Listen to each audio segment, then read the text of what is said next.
होता वही है जो फड़फड़ाता है। आज के हमारे मेहमान हैं गुरु रहमान और इनकी जर्नी बहुत इंटरेस्टिंग है। आपको मैं उनसे बात करके बताऊंगा कि कैसी रही उनकी संघर्ष की कहानी। लेकिन सबसे महत्वपूर्ण बात यह है कि उनके बॉस हैं बजरंगबली।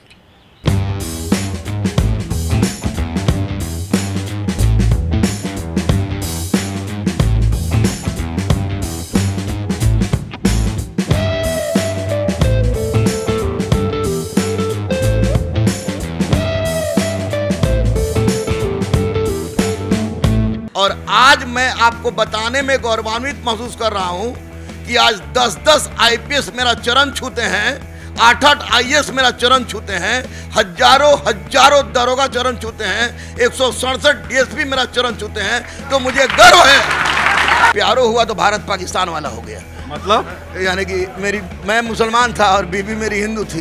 तो मेरी बायोपिक आ रही है 2023 में। दीदार की तमन्ना हो गालिब, दीदार की तमन्ना हो गालिब, तो नजरे गड़ाए रखो, क्योंकि दुपट्टा हो या तकदीर सरकती जरूर है। जीत जाएंगे हम, जीत जाएंगे हम, तू अगर संग है। बहुत बहुत स्वागत है गुरु रहमान जी बेजोर के इस कार्यक्रम में। Thank you sir, thank you. और पहला सवाल मेरा इस प्रोग्राम में ये है कि आपको गुरु की उपाधि किसने दी? क्रिप्स मेमोरियल हॉल में वर्ल्ड समिट हुआ था, तो डॉक्टर एपीजे अब्दुल कलाम जो आदरणीय है, हमारे बहुत आदरणीय है, हमारे बच्चों के भी आदरणीय है, उन्होंने मेरा एक लेख सुना था और सुनने के बाद उन्होंने कहा कि आई एम टेलिंग यू गुरु। और 2007 से मुझे गुरु की उपाधि मिली। और मैं बहुत गौरवान्वित हूँ कि मुझे गुरु की उपाधि डॉक्टर एपीजे अब्दुल कलाम के द्वारा दिया गया। कब आया ये बात आपके जहन में कि मुझे अब टीचिंग ही करना है? देखिए सर, कभी भी मुझे टीचिंग करने का शौक़ था ना, पढ़ाने का कि ये थी कि मैं टीचर ही बनना है। मैं स्कूलिंग मेरी अच्छी थी, कॉलेज भी अच्छा था, रिकॉर्डिंग भी बहुत अच्छा रहा। लेकिन क्या कहिएगा कि बच्चों को मैं जिस चीज़ के लिए मना करता हूँ कि हमको पार्ट 2 में ही लव हो गया। लव हो गया? लव हो गया, प्यार हो गया। प्यारो हुआ तो भारत पाकिस्तान वाला हो गया। आपने अपने लव स्टोरी के बारे में बात की और खुल के बात की। क्या था वो स्टोरी, आपने बताया? देखिए सर, मैं स्पष्ट रूप से बता दूं कि पहले मैं फिल्म में देखता था लव स्टोरी। जैसे लव स्टोरी बच्चा था तो लव स्टोरी देखा था, प्यार झुकता नहीं तो देखा था। तो हमको लगता था कि लव स्टोरी या प्यार झुकता नहीं इसी तरह का होता है। लेकिन मुझे जब मोहब्बत हुई तो ये कहिए कि एक ऐसा मोहब्बत था, यानी कभी दिल से जुड़ गए थे आप? हाँ, अचानक इतना भयानक ढंग से कि आप इमेजिन नहीं कर सकते हैं। हर 15 दिन पर मैं पिटाता था। 3 बार हम पर गोली चली। एक बार तो गोली यहाँ से छिलते हुए निकल गया था। और उसके बावजूद भी जब 21 साल का मैं इंतजार कर रहा था, 21 साल का हुआ तो मैं भाग गया। क्या लड़की को लेके भाग गए? हाँ, अब तब उसको जो बहुत भयंकर जिगर वाले आदमी है भाई। और तो भाग गया। और उनका का नाम था कि आप मुस्लिम 4 ब्याह करता है। तो हम बोले कि तुम जो कहेगी हम मान लेंगे। फिर बोले कि बाल बच्चा जो होगा तो वो हमारे हिसाब से, हम जो कहेगी तो मान लेंगे। तो ये बजरंगबली के मंदिर में बैठ के हम लोग बात कर रहे थे। हनुमान मंदिर, पटना स्टेशन। वो हमारे बॉस है। हाँ। तो चलिए, बहुत बड़े बॉस हैं आपके, तो इसीलिए आप तो सब। उसके बाद वो बोले कि बाद में पलट जाइएगा तब। तो मैंने, हमको याद है कि गाया था, जो तुम को हो पसंद वही बात करेंगे, तुम दिन को अगर रात को हो रात कहेंगे। इंसानियत से बड़ा कोई चीज़ नहीं है। और धर्म में अगर कोई हिंदू मुस्लिम सिख ईसाई बात करता है तो बिल्कुल गलत कहता है, क्योंकि सबका उपज सनातन का ही सब उपज है। और चूंकि मैं सनातन संस्कृति को बहुत अच्छा से जानता हूँ, पत्नी कारण नहीं, मैंने गहन अध्ययन किया है, तो बहुत अच्छी तरह से जानता हूँ। मैं जानता हूँ कि पूरे ब्रह्मांड की रचना का एकमात्र वृक्ष सनातन है। अभी बच्चों को मैं पढ़ा भी रहा था। और उसी सनातन के गर्भ से जितनी भी विचारधाराएं निकली हैं, तो मैं निश्चित रूप से अपने आप को गौरवान्वित महसूस करता हूं कि मैंने स्वर्ग नहीं देखा, ना मुझे स्वर्ग से चिट्ठी आई है, नरक नहीं देखा, वहाँ से भी चिट्ठी नहीं आई है। लेकिन मुझे लगता है कि अगर कहीं स्वर्ग है तो वह भारत में है, और भारत में ही है। और अगर इंसान की मदद करता है तो उससे बड़ा कोई धर्म नहीं है। तो मेरी बायोपिक आ रही है 2023 में, आ रही है। आपको वरदराज स्वामी उसके पूरे लिख दिए सारा स्क्रिप्ट। आपकी बायोपिक आएगी, सभी स्टूडेंट्स देखेंगे। लेकिन एक बात है, आप बहुत अच्छा गाते हैं। मैं चाहता हूँ कि गाते नहीं हैं, मतलब जो भी गाते हैं शानदार गाते हैं। तो आपने एक गाना तो सुना दिया, मुझे एक गाना और सुना दीजिए जो उस दौर में आपने गाया। तैयार हो आप लोग? तैयार हो गाना सुनने के लिए? ओके। देखिए, जब घर से निकाल दिया गया मुझे भी उनको भी, तो मैं आपको 4 बजे से 6:30 बजे तक पेपर मारता था, साइकिल पे घूम के। दूसरे कोचिंग का पोस्टर साटता था, पोस्टर साटता था, पैम्पलेट बांटता था, मेज से खाना पहुंचाता था। तो खाना पहुंचाता था, और जब पत्नी से मिलता था तो मैं नहीं बताता था कि मैं पोस्टर साटता हूं, लेकिन हाथ में ले लगा रहता तो बोलते थे कि ये क्या है। तो हम बोलते कि लग गया होगा।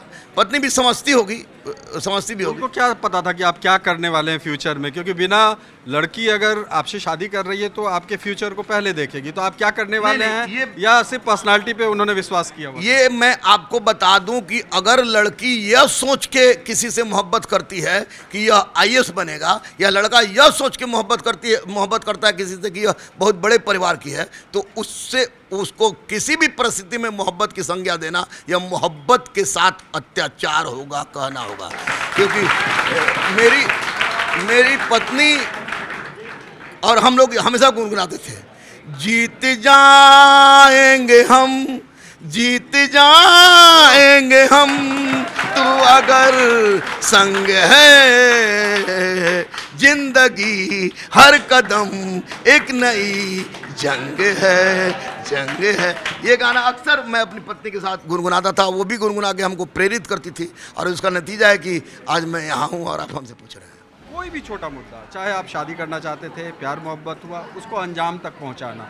स्टूडेंट्स अगर पढ़ाई कर रहे हैं तो क्वालिफाई करना, यानी आपने लक्ष्य निर्धारित किया और उस लक्ष्य को पाने के लिए आपको रैशनली जाना ही होगा, उसके लिए कड़ी मेहनत करनी होगी। आपने शादी के लिए भी कड़ी मेहनत की। बिल्कुल बहुत कड़ी मेहनत। हर 15 दिन पर पिटाना और गोली खाना, पेपर बांटना, पुलिस इंस्पेक्टर का बेटा पेपर बांटता हो, पोस्टर साटता हो, दूसरे कोचिंग का पैम्पलेट बांटता हो, खाना पहुंचाता हो, तो निश्चित मैंने कड़ी मेहनत की। बहुत कड़ी मेहनत की सर। एक बात सुन लीजिए, इसीलिए मैं बच्चों को कहता हूँ कि दीदार की तमन्ना हो गालिब, तो नजरे गड़ाए रखो, क्योंकि दुपट्टा हो या तकदीर सरकती जरूर। करियर के पॉइंट ऑफ व्यू से, ये तो निजी बातें हो गई। करियर के पॉइंट ऑफ व्यू से क्या आपने सोचा था कि मुझे क्या बनना है? मैं एकमात्र सपना मेरे जीवन का था कि मुझे IPS बनना है। UPSC का फॉर्म भरता तो मैं 2 बार इंटरव्यू में गया, चूँकि मैं जनरल में था तो मंडल कमीशन में लागू हो गया था। उसके बावजूद भी 2 बार मैंने इंटरव्यू दिया, और दोनों बार इंटरव्यू में पहला चॉइस मेरा IPS होता था, और आपको जानकर आश्चर्य होगा कि दूसरा चॉइस मैं ACP दिल्ली देता था। और DM जो IAS का चॉइस था वो आपको 7वां-8वां नंबर पता, जिसमें वर्दी नहीं था उसको 7वां-8वां नंबर। आप वर्दी पहनना चाहते थे? आपके फादर इंस्पेक्टर थे? नहीं, फादर इंस्पेक्टर थे, लेकिन हम देखते थे कि जब एक IPS आता है तो फादर की क्या परिस्थिति होती थी, और एक IPS क्या कर सकता है। तो सिर्फ सपना था IPS। तो वही IPS सपना था, लेकिन मुझे पता नहीं था कि कोई मेरी ज़िंदगी में एक ऐसा पल भी आएगा कि जो सब कुछ बदल देगा। और आज मैं आपको बताने में गौरवान्वित महसूस कर रहा हूँ कि आज 10-10 IPS मेरा चरण छूते हैं, 8-8 IAS मेरा चरण छूते हैं, हजारों दरोगा चरण छूते हैं, 167 DSP मेरा चरण छूते हैं। तो मुझे गर्व है, बहुत बड़ी बात है, बहुत बड़ी बात है। आप गर्व है अपनी मोहब्बत पर कि ऐसी मोहब्बत भगवान सबको करा दे कि वो एक बनना चाहता था, आज 1000 बन के हम सामने आए। सर, बेसिकली आपका सब्जेक्ट्स क्या था और कहाँ से आपकी पढ़ाई हुई? देखिए, कुछ तो पढ़ाई मेरी बनारस से हुई और कुछ पटना से हुई। एक रिसर्च मेरा बनारस से हुआ और 2 रिसर्च मेरा पटना से हुआ, जो विधिवत हुआ। और एक थावे विद्यापीठ ने हमें डॉक्टरेट की मानद उपाधि दी, और चित्रकूट विद्यापीठ ने हमको DLIT की उपाधि दी है। तो सब्जेक्ट क्या था? इतिहास था, और इतिहास था, लेकिन मैं इतिहास के साथ साथ जनरल हिस्ट्री में भी और RD में भी, रूरल डेवलपमेंट में भी मैंने MA किया है, और रिसर्च मेरा उसमें चल रहा है। तो अभी ये जो आपका बैच चल रहा है, इसमें किस चीज़ की तैयारी हो रही है? इसमें ये BPSC और UPSC के बच्चे हैं, सब इंस्पेक्टर के बच्चे हैं, तैयारी कर रहे हैं। तो कंबाइंड हर एक का अलग होता है या एक ही साथ? क्योंकि यहाँ एकदम A से लेकर Z तक पढ़ाई होती है कि जिसको जहाँ तक हो यानी क्वेश्चन छूटे ना। ये सिर्फ हिस्ट्री के लिए होता है या नहीं, और भी? सब इसमें टोटल सब्जेक्ट अलग अलग शिक्षक हैं, कब तो 12 शिक्षक हैं, सब चीज़। आप सिर्फ हिस्ट्री पढ़ा? मैं हिस्ट्री और जिंदगी। जिंदगी क्या? जिंदगी की कि कैसे कर सकते हो। Okay okay. जैसे बजरंगबली को बताया गया था कि आप उड़ सकते हैं, तो वही मैं अपने बजरंगबली लोग को बताता हूँ कि तुम कर सकते हो। बिल्कुल। आप बीपीएससी का भी पढ़ाते हैं। आपने देखा होगा हाल के दिनों में अभी बीपीएससी का पेपर लीक हो गया, तो आप उसको किस रूप में देखते हैं? क्या हो क्या रहा है? ये देशद्रोह है सर, राजद्रोह है, और इसके लिए मैंने बहुत आवाज़ उठाया। मैं तो रोड पर ही चिल्लाने लग गया था। ये केवल बीपीएससी की बात नहीं है, और ये केवल इस बार की बात नहीं है। सिपाही का हो, फायरमैन का हो, बीएसएससी 8 साल से इतनी सड़ी हुई आयोग है कि अब तक उसने रिजल्ट नहीं दिया इंटर स्तरीय का। बीपीएसएससी जो दरोगा की बहाली कराता है वो आंसर शीट जारी नहीं करता है, OMR शीट बच्चों का नहीं देता है। और बीपीएससी में 66वीं में भी औरंगाबाद में क्वेश्चन लिख हुआ था, इस बार तो 150 क्वेश्चन लिख हो गया। निश्चित रूप से सिस्टम इसमें दोषी है, और माननीय मुख्यमंत्री सोए हुए थे। 2014 में जागे तो सुधीर कुमार जेल गए, परमेश्वर राम जेल गए। 2017 में जागे तो रूबी राय प्रकरण में बहुत सारे लोग जेल गए, और इस बार बहुत चिल्लाने पर इस बार जागे हैं। तो मुझे अभी फिलहाल बच्चों से यही मेरी विनती है कि अभी विश्वास करें आप, क्योंकि आर्थिक अपराध इकाई में जिसके हाथ में केस है, मगर माननीय मुख्यमंत्री अपने इसी रौद्र रूप में रहे, तो वो तमाम चोर, चाहे वो शिक्षक हो, विधायक हो, मंत्री हो, एमपी हो, या धन कुबेर क्यों न हो, वो जेल के सलाखों में जाएगा। और मुझे 100% ये कहने में किसी तरह का डर नहीं, क्योंकि बजरंगबली को छोड़कर मुझे किसी से डर नहीं लगता है कि आयोग के अध्यक्ष इसके लिए रिस्पॉन्सिबल हैं, क्योंकि संविधान की आर्टिकल 320 में स्पष्ट रूप से कहा गया कि संघ लोक सेवा आयोग या कोई भी राज्य लोक सेवा आयोग की परीक्षा की जिम्मेवारी लेने की जिम्मेवारी उस संस्था के हेड पर होता है। और आर के महाजन के पहले शिशिर कुमार सिन्हा थे, एक क्वेश्चन भी लीक नहीं होता था। आर के महाजन के शासनकाल में आते आते लगातार क्वेश्चन कुछ ना कुछ गड़बड़ी हो रहा है। मैं माननीय मुख्यमंत्री से कहूँगा कि आप छोटा छोटा पुटिया के साथ साथ बड़ा बड़ा बरारी को पकड़िए, तो मुझे लगता है कि 3-4 दिन के अंदर में वो सारे चोर पकड़े जाएंगे। और अगर नहीं पकड़े जाते हैं या किसी तरह की ढिलाई होती है जबकि नहीं होना चाहिए, तो ऐसी परिस्थिति में मैं अहिंसात्मक आंदोलन के लिए तैयार हूं, और छात्रों के साथ गांधी मैदान से प्रगति मैदान तक जाने के लिए तैयार हूं। माननीय प्रधानमंत्री नरेंद्र मोदी और माननीय गृह मंत्री आपको अमित शाह से भी मिलने के लिए तैयार हूं, लेकिन बच्चों को इंसाफ चाहिए। मुझे अभी माननीय मुख्यमंत्री नीतीश कुमार पर विश्वास है, क्योंकि जब जब वो जागे हैं तब तक चोर अंदर गए हैं। क्या चुनौतियों का आपको सामना करना पड़ा, और आपका हॉबी क्या है? देखिए, चुनौती तो इतना ज़बरदस्त था कि प्रॉब्लम ये हो गया कि हिंदू समझ रहे हैं कि हम हिंदू हो गए हैं, आप मुसलमान समझ रहे हैं कि हम हिंदू हो गए हैं। यानी कि मेरी पहचान चली गई, लेकिन एक बहुत बड़ी पहचान बन गई कि मैं इंसान बन गया। और जैसे गोली चल जाना, मारना पीटना, भूखे भूखे सो जाना, एक महीना गांधी मैदान में सोना जब मगर मालिक ताला लगा देता हो, तो दूसरे को जी का पोस्टर साटना, जब उसका बाप पटना में इंस्पेक्टर हो, और पेपर बांटना, तो निश्चित रूप से चुनौती था। ये क्यों आपने किया? परिवार ने निकाल दिया? परिवार से निकाल दिया था, और पैसा कोई साधन नहीं था, तो निश्चित रूप से। और मैडम को साथ भी यही परिस्थिति थी। मैडम के घर वाले कहते थे कि तुम डोम से कर रही थी, मियाँ से क्यों की?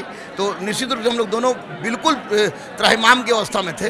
तो उस अवस्था में बजरंगबली ने साथ दिया, और हम दोनों की हिम्मत ने साथ दिया। और मैं अपनी पत्नी को केवल पत्नी के रूप में नहीं देखता हूँ, मैं उसको दुर्गा, सरस्वती और लक्ष्मी तीनों के रूप में देखता हूँ। और मेरी पत्नी आज मेरे ज़िंदगी में आई, अदम्य अदिति बेटी मेरी आई, अभिज्ञान अर्जित मेरे जीवन में आया, तो मुझे लगा कि मुझे स्वर्ग मिल गया और मैं इंसान बन गया। और मेरी हॉबी है, हॉबी तो क्रिकेट खेलता था मैं, क्रिकेट देखने की हॉबी है, लेकिन मेरा लक्ष्य है कि मैं अदम्य अदिति के नाम से एक बड़ा गुरुकुल बनाए, जहाँ हर गरीब, अनाथ, असहाय, दिव्यांग, ट्रांसजेंडर और शहीद के परिवार के लोगों को हम शिक्षित करें। और ताकि जब तक भारत पढ़ेगा नहीं तब तक भारत बढ़ेगा नहीं, यह बात मैं जानता हूँ। और सबसे बड़ी बात कि स्वामी विवेकानंद के आदर्श पर चलते हुए हम पूरी तरह से मॉडर्न एजुकेशन को लाएं, लेकिन संस्कृति हमारी अपनी भारतीय संस्कृति हो। जी बिल्कुल। इसी नोट के साथ मैं इस प्रोग्राम को समाप्त कर रहा हूँ। गुरु जी से मैं कहूँगा कि वो पेन दें, और आपने जिस अंदाज में बातें की और जिस बातों को आपने सामने रखा ऑडियंस के सामने, वो अपने आप में ग्रेट है। तो मेरा कंक्लूजन सिंपल यही होगा, simply great Rahman sir, simply great Rahman sir. आज की जर्नी यहीं समाप्त होती है। अगले एपिसोड में किसी नए मेहमान के साथ उनकी जर्नी की बात करूंगा और दिखाऊंगा क्या कुछ संघर्ष उन्होंने किया। दीजिए मुझे इजाज़त। नमस्कार। शक्ति प्रकाश, देशवा न्यूज़, पटना से।